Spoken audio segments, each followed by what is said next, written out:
When I was 21, I took time off of school because of COVID and because I got a job. And this job put me in a position where I, first of all, had the time and resources to learn about investing for the first time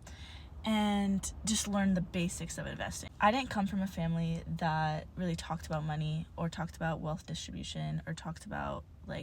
how to build wealth or how to aggregate assets or equity. Where I'm at now, I'm by no means an expert on investment strategies or trading or anything of that sort, but I do feel like I've learned the basics enough to understand the emotional stability around money in investing in something that has delayed gratification. Learning the basic principles of investing,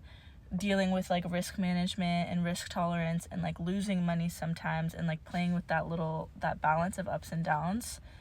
has taught me how to kind of be less attached and less emotional and I see loss as less cryptic because I have experimented with that,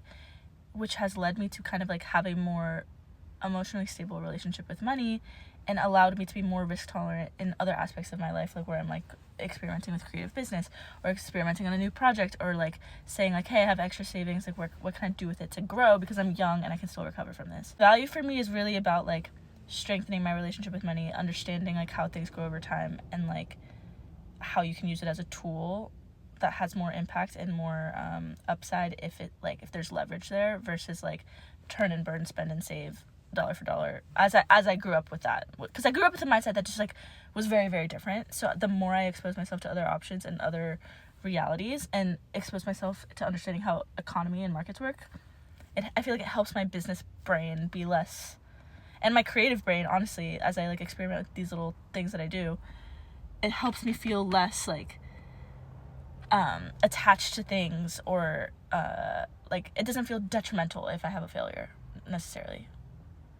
And I think part of that comes from me experimenting and learning about the markets.